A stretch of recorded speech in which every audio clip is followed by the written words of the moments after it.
Sir, please. அந்த கூட்டத்தின் உற்சாகம் ஒரு நாளில் குறைந்து விடக்கூடாது என்ற காரணத்தினால் தினசரி அந்த மாணவர்களுக்கு நாங்கள் பாடம் சொல்லித் தருகிறோம், வாட்ஸ்அப்பிலே சொல்லித் தருகிறோம்.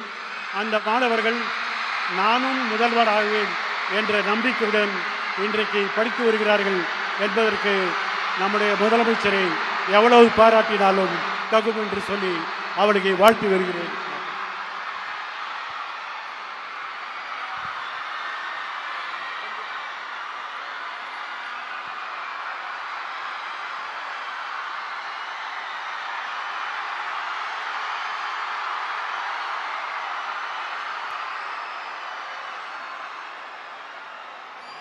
இன்றைய மாணவர்களின் மனதில் நீங்க இடம் பிடித்தவர் he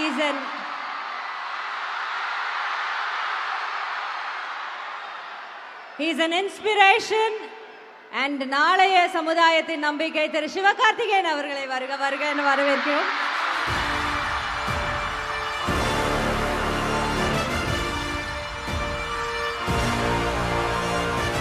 Okay, Namad. Thank you, sir. Thank you for joining us. And பேசிட்டு இருக்கோம், தொடர்ந்து பேசிட்டு நாங்க உங்ககிட்ட வரோம். ஸோ அடுத்ததாக வந்திருக்கும் அனைவருக்கும் வணக்கம். என்னை முன்னாடியே பேச கூப்பிட்டாங்க.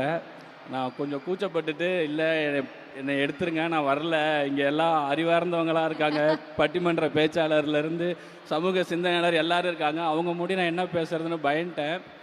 ஆனால் இவங்க இதுக்கு முன்னாடி இருந்த அந்த பசங்க ஸ்டூடெண்ட்ஸ்லாம் பார்க்கும்போது எனக்கே மோட்டிவேட் ஆகிடுச்சு. நம்மளுமே ஒரு கவர்மெண்ட் ஸ்கூல் ஸ்டூடெண்ட் தானே, கவர்மெண்ட் ஸ்கூலோட அலுமினி, நம்ம வந்து இலவச திட்டங்கள் அவ்வளோ அனுபவிச்சிருக்கோம். அட்லீஸ்ட் ஒரு நன்றியாவது சொல்லலைன்னா எப்படி? ஏன்னா நான் பஸ் பாஸ்லேருந்து ஃபஸ்ட்டு கிராஜுவேட் ஸ்காலர்ஷிப்னு எல்லா கவர்மெண்ட்டோட இலவசங்களை அனுபவித்து அதில் படித்து நான் ஒரு இன்ஜினியரிங் முடித்த ஒரு ஸ்டூடெண்ட்டு. அப்படி இருக்கிறப்போ இவங்கெல்லாம் நன்றி சொல்லும்போது நான் மட்டும் ஏன் நன்றி சொல்லாமல் அங்கேயே உக்காந்துருக்கேன் அப்படின்னு சொல்லிட்டு தான் நான் இங்கே வந்தேன். ஏன்னா நான் ஒரு மிடில் கிளாஸ்னால் நகரத்தில் இருக்கிற மிடில் கிளாஸ் கிடையாது, ஊர் சைடில் இருக்கிற மிடில் கிளாஸ். ஊர் சைடில் என்ன மிடில் கிளாஸ்னால் நாங்கள் வந்து இட்லி கறியெல்லாம் வந்து ஞாயிற்றுக்கிழமை எடுக்க மாட்டோம், தீபாவளி பொங்கல் விசேஷங்களுக்கு மட்டும்தான் எடுப்போம். அந்த அளவுக்கான நாங்கள் மிடில் கிளாஸு. ஸோ இந்த இலவசங்கள்லாம் இதெல்லாம் எங்களுக்கு எவ்வளோ ஹெல்ப் ஆச்சுன்னு நான் உணர்ந்தவன். ஸோ இந்த சமயத்தில் நான் தமிழக அரசுக்கு நன்றி சொல்கிறதுக்காக இந்த ஸ்டேஜ் ஏறி இருக்கேன். அப்புறம் ஒரே ஒரு இன்சிடென்ட்ஸ், இந்த காலை உணவு திட்டம் வந்து ஏன்னா நான் ஒரு மிடில் கிளாஸ் ஆகனால ஒரு வேளை சாப்பாட்டோட அருமை என்னன்னு எனக்கு நல்லா தெரியும்.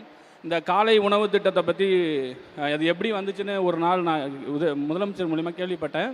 நான் ஒரு ஸ்கூலுக்கு ஒரு விசேஷமாக போயிருந்தேன். அப்போ நான் சில பசங்களை கேட்டேன், சும்மா கேஷுவலாக கேட்டேன், சாப்பிட்டீங்களாப்பா அப்படின்னு கேட்டேன். அவங்க இல்லை சார், காலையில் அம்மா வேலைக்கு போயிட்டாங்க, நாங்கள் அங்கேருந்து வரோம், அதனால் சாப்பிட முடியல அப்படின்னு சொன்னதாக கேள்விப்பட்டேன். அடுத்த கொஞ்ச நாள்லேயே பார்த்திங்கன்னா காலை உணவு திட்டம்னு ஒன்று ஆரம்பிச்சிட்டாங்க. ஏன்னா நான் இலவச பஸ் பாஸ் வந்து அரங்கூர்லேருந்து திட்டக்குடி 12 கிலோமீட்டரு, நான் திட்டக்குடி ஸ்கூலுக்கு வருவேன். மேக்ஸிமம் 7:30 to 8 பஸ்ஸை பிடிக்கணும். 8, 8:30, 9 மணி ஆகிடும் ஸ்கூலுக்கு வர. அப்போ நான் யோசிச்சிருக்கேன், இந்த மதியம் சோறு போடுற மாதிரி காலையிலையும் சோறு போட்டிருந்தா கொஞ்சம் சந்தோஷமாக இருந்திருக்குல்ல, ஸ்கூலில் வந்து சாப்பிட்ருக்கலாம்ல அப்படின்னு நான் யோசிச்சிருக்கேன். அது இன்றைக்கி நடந்து இன்றைக்கி அதனால் ஒரு 24 லட்சம் பிள்ளைகள் சாப்பிட்றாங்க. அது இன்னும் அடுத்த கட்டத்துக்கு போயிட்டு இருக்கும்போது போது அந்த உணவுக்கு ரொம்ப ரொம்ப நன்றி சார். அப்புறம் பெரிய பெரிய முதலாளிகளுடைய தேவைகளையும் பூர்த்தி செய்கிற நிறைய கவர்மெண்ட்டுக்கு மத்தியில் ஒரு பாமரனோட பசங்களோட குழந்தைங்களுடைய கோரிக்கைக்காக ஒரு திட்டம் நிறைவேறியிருக்கு, அதை அமல்படுத்தி இருக்கிறாங்க. அதுக்கு நான் நன்றி சொல்ல வந்திருக்கும் போது இதை நான் ரொம்ப ப்ரிவிலேஜாக பார்க்குறேன். தமிழக முதல்வர் அவர்களுக்கும் கல்வித்துறையிற்கும் மிகப்பெரிய நன்றியை தெரிவித்துக் கொள்கிறேன். இது மாதிரி இன்னும் நிறைய பண்ணுங்கள். நம்ம ஆல்ரெடி பண்ணிக்கிட்டு தான் இருக்கிறோம் தமிழக அரசு. ஏன்னா முன்னாடி எப்படி இருந்தோன்னா மக்கள் படிக்கிற எண்ணம் மட்டும் இருந்தால் போதும், நான் படிக்க வச்சிட்றேன் அப்படின்னு இருந்துச்சு. இப்போ அது பத்தாது, உனக்கு நான் படிக்கிறதுக்கு எண்ணத்தையே உருவாக்குவேன் அப்படின்னு சொல்லி நம்ம பண்ணிக்கிட்டு இருக்கிறாங்க. இது மிகப்பெரிய இது. கல்விக்காக எப்பவுமே நம்ம முன்னாடி நிற்கணும். சொல்லுவாங்க சச்சின் டெண்டுல்கர் படித்தாரா, இளையராஜா படித்தாரா, இல்லை ரஹ்மான் படித்தாரான்னு நிறைய பேர் சொல்லுவாங்க. நம்பாதீங்க, அப்படி ஜெயித்தவங்க 100 பேர் தான். படித்ததுனால ஜெயித்தவங்க தான் இங்கே அவ்வளோ பேர் இருக்கும். நீங்கள் அதை ஃபாலோ பண்ணுங்கள். எக்ஸப்ஷனல் எப்பயுமே எக்ஸாம்பிள் ஆகாது. முதல்வர் அந்த ஏவியில் சொன்னது தான், படிங்க படிங்க படிங்க. நான் எக்ஸ்ட்ரா ஒரு தடவை சொல்கிறேன், படிங்க. தேங்க்யூ தமிழரசன் அவர்களுக்கு நன்றி. உடனுக்குடன் செய்திகளை தெரிந்து கொள்ள சன் நியூஸ் பெல் ஐகானை கிளிக் பண்ணுங்க.